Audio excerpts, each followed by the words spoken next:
SST class 8th सामाजिक विज्ञान कक्षा 8वीं चैप्टर 5 खनिज और ऊर्जा संसाधन।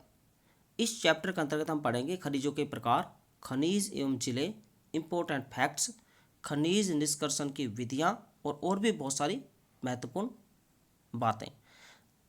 मित्रों नमस्कार, मैं निरंजन कुमार अध्यापक और आप देख रहे हैं रियल जी के ज्ञान चैनल। वीडियो अच्छा लगे तो लाइक और शेयर जरूर करें। शुरू करते हैं।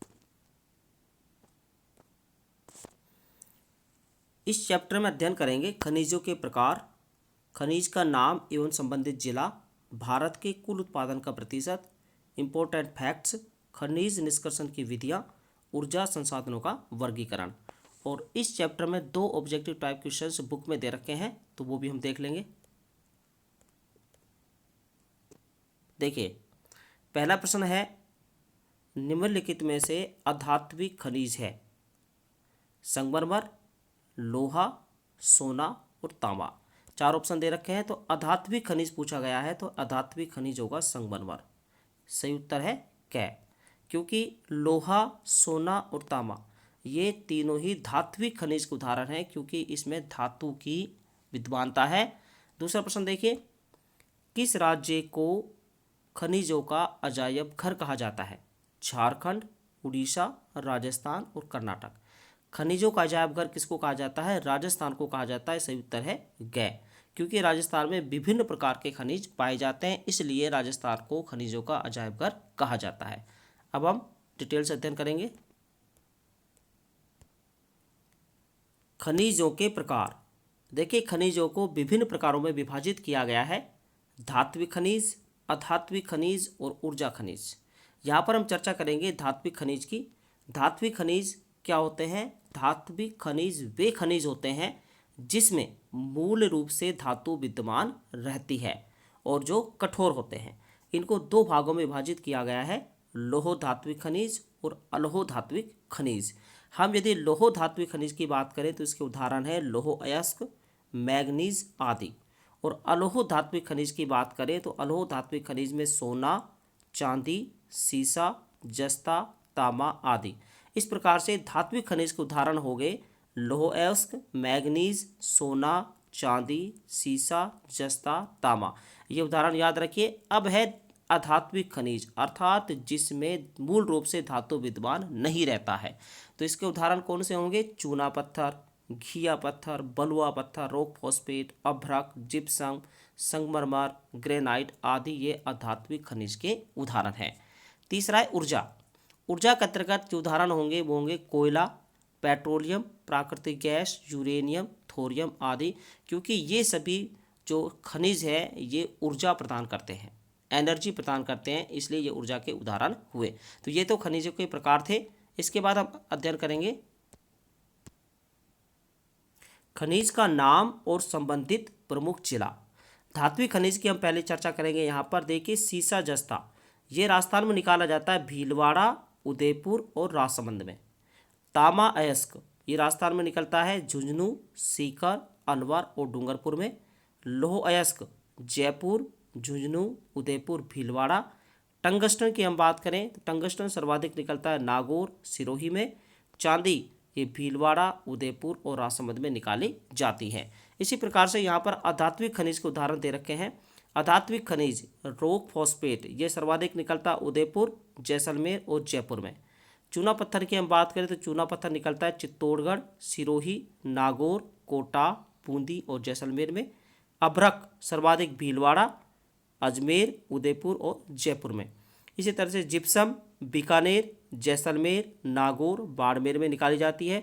घिया पत्थर उदयपुर, भीलवाड़ा, डूंगरपुर और दौसा में। बोलेस्टोनाइट सिरोही, अजमेर, उदयपुर और पाली में।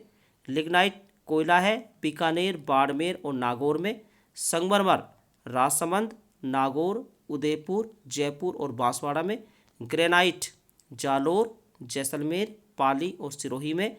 और बलुआ पत्थर ये जोधपुर, बूंदी, भीलवाड़ा, धौलपुर, कोटा और चित्तौड़गढ़ में निकाला जाता है। तो ये थे धात्विक और अधात्विक खनिज जो कि राजस्थान में निकाले जाते हैं और उनसे संबंधित जिले। यहाँ कुछ एक्स्ट्रा जानकारी प्राप्त करेंगे। देखिए राजस्थान राज्य खनिज विकास निगम अर्थात RSMDC, Rajasthan state mineral development corporation, 27 सितंबर 1979 ईस्वी में इसकी स्थापना की गई थी और यह सार्वजनिक उपक्रम है। 20 फरवरी 2003 को RSMDC अर्थात राजस्थान राज्य खनिज विकास निगम का RSMML में विलय कर लिया गया। RSMML इसके बारे में हम नीचे डिटेल में अध्ययन पढ़ेंगे। देखिए राजस्थान राज्य खान एवं खनिज लिमिटेड अर्थात RSMML, Rajasthan state mines and minerals limited. 1947 ईस्वी में बीकानेर जिप्सम लिमिटेड सर्वप्रथम अस्तित्व में आई और 1974 में इसके स्थान पर यह स्थापित किया गया। हिंदुस्तान जिंक लिमिटेड स्मेल्टर संयंत्र, ये देबारी में है, उदयपुर में, और चंदेरिया चित्तौड़गढ़ में 2 जगह स्थापित है। हिंदुस्तान साल्ट्स लिमिटेड जयपुर में है, 1958 में इसको गठित किया गया था। तो ये थी कुछ जानकारी। देखिए स्वर्ण अयस्क भंडार ये पाए गए हैं आनंद भूकिया बांसवाड़ा में, लाजवर्थ पत्थर चंद्रावती सिरोही में, पोटास के भंडार हनुमानगढ़ में, रॉक फॉस्फेट के भंडार बिरमानिया जैसलमेर में, हीरा भंडार केसरपुरा प्रतापगढ़ में, लाल रंग का सैंडस्टोन बडारिया धौलपुर में, और गैस के भंडार सरस्वती तेल क्षेत्र रागेश्वरी बाड़मेर में पाए गए हैं। तो ये थे खनिजों की नई खोज के कुछ उदाहरण। राजस्थान में तेल क्षेत्र हेतु कार्यरत बहुराष्ट्रीय कंपनियां कौन कौन सी हैं? देखिए केयर्न एनर्जी ये स्कॉटलैंड की कंपनी है, Birkbeck Mauritius, Reliance energy Ambani group, Geo global एवं Geo petrol Barbados, Focus energy Bharat, ENI Italy, PDVSA Venezuela और BPPLC ब्रिटेन। तो ये है राजस्थान में तेल क्षेत्र हेतु कार्यरत बहुराष्ट्रीय कंपनियां हैं। इनसे संबंधित क्वेश्चन भी पूछे जा सकते हैं।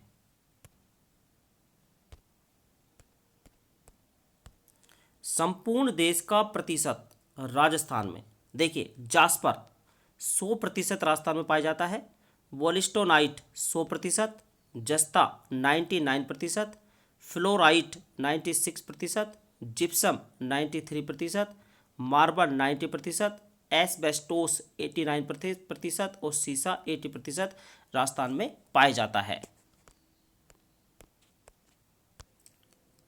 कुछ इंपॉर्टेंट फैक्ट्स हैं। देखिए पहला, विश्व के 7 आश्चर्यों में से एक ताजमहल का निर्माण राजस्थान के नागौर जिले में स्थित मकराना की खानों से निकले संगमरमर से किया गया था।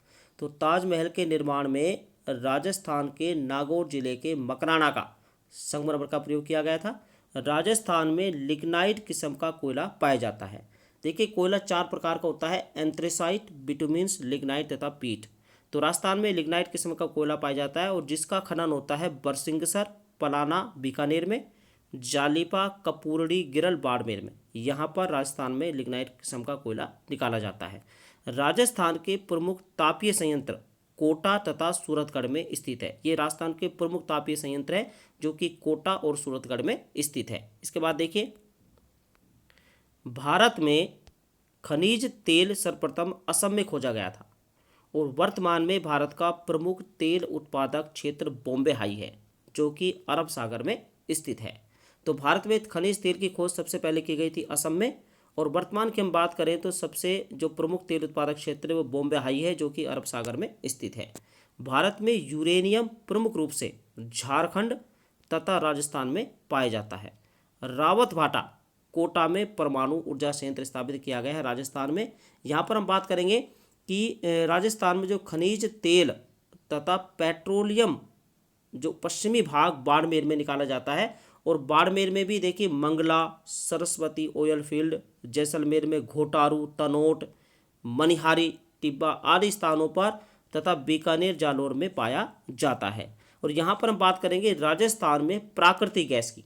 तो राजस्थान में जो प्राकृतिक गैस का खनन है ये जैसलमेर जिले में किया जा रहा है। यहाँ पर प्राकृतिक गैस का खनन किया जा रहा है। और इसके बाद जैसलमेर और प्रतापगढ़ में पवन ऊर्जा के विकास की प्रबल संभावनाएं हैं।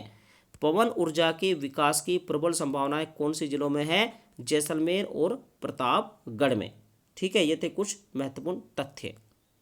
अध्ययन करेंगे खनिज निष्कर्षण की विधियां। कौन कौन सी विधियां हैं जिनसे खनिज निकाले जाते हैं? खनन, प्रवेधन और आखनन। यहाँ पर हम चर्चा करें खनन की, तो खनन के अंतर्गत दो विधियां हैं, विवृत खनन और कूपकी खनन। विवृत खनन क्या होता है? जब खनिज सतह के पास ही मिल जाता है और उसे निकालने के लिए केवल ऊपरी परत को हटाना पड़ता है। खनन की इस विधि को कहते हैं विवृत खनन। कूपकी खनन क्या है? देखो, जब खनिज कुछ गहराई में स्थित हो और उस तक पहुंचने के लिए कूपों का सहारा लेना पड़े तो उसे कूपकी खनन कहते हैं। प्रवेधन। प्रवेधन पेट्रोल तथा प्राकृतिक गैस धरातल की अत्यंत गहराई से प्राप्त होते हैं, इसलिए प्राप्त करने के लिए ड्रिलिंग अर्थात प्रवेधन विधि का उपयोग किया जाता है। आखनन। कुछ खनिज जैसे कि मिट्टी आदि सतह पर ही प्राप्त किए जा सकते हैं, तो इस विधि को आखनन कहते हैं। तो ये थे खनिज निष्कर्षण की विधियां। नेक्स्ट, यहाँ पर ऊर्जा संसाधनों का वर्गीकरण के बारे में चर्चा करेंगे, नवीनीकरण के आधार पर और परंपरा के आधार पर।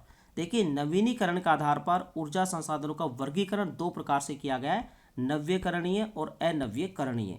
नव्यकरणीय ऐसे ऊर्जा संसाधन जिन्हें मानव प्रकृति में उपलब्ध चीज़ों द्वारा अपने प्रयासों से बार बार बना सकता है, अर्थात जिनकी उपलब्धता पर्याप्त है और जिनका नवीनीकरण हो सके, जैसे कि जल विद्युत, सौर ऊर्जा, पवन ऊर्जा, बायोगैस, बायोमास, ज्वारीय ऊर्जा आदि ये नवीकरणीय ऊर्जा के उदाहरण हैं। दूसरा देखिए, अनव्यकरणीय ऐसे ऊर्जा संसाधन जिन्हें मानव अपने जीवन में कभी भी पुनः नहीं बना सकता, अर्थात इनको दोबारा नहीं बनाया जा सकता है। इसमें सभी प्रकार के खनिज सम्मिलित किए जाते हैं, जैसे कि कोयला, खनिज तेल, प्राकृतिक गैस, यूरेनियम, थोरियम आदि। इनकी उत्पत्ति मानव दोबारा से नहीं कर पाता है, इसलिए ये अनव्यकरणीय ऊर्जा के स्रोत हैं। अब हम अध्ययन करेंगे परंपरा के आधार पर। दो प्रकार के होते हैं, परंपरागत और गैर परंपरागत। परंपरागत ऊर्जा के स्रोतों की बात करें तो ऐसे ऊर्जा संसाधन जिनका उपयोग हम प्राचीन समय से ही कर रहे हैं, प्राचीन समय से जिनका प्रयोग कर रहे हैं, परंपरागत ऊर्जा संसाधन कहलाते हैं, जैसे कि कोयला, खनिज तेल, प्राकृतिक गैस, जल विद्युत आदि। और यहाँ चर्चा करेंगे गैर परंपरागत की। देखो, ऐसे ऊर्जा संसाधन जिनका विकास पिछले कुछ दशकों से हुआ है या वर्तमान में उनका विकास किया जा रहा है, जैसे कि सौर ऊर्जा, पवन ऊर्जा, बायोगैस, बायोमास, ज्वारीय ऊर्जा, परमाणु ऊर्जा। तो ये गैर परंपरागत ऊर्जा के स्रोत हैं। तो ये टॉपिक था हमारा चैप्टर 5। धन्यवाद।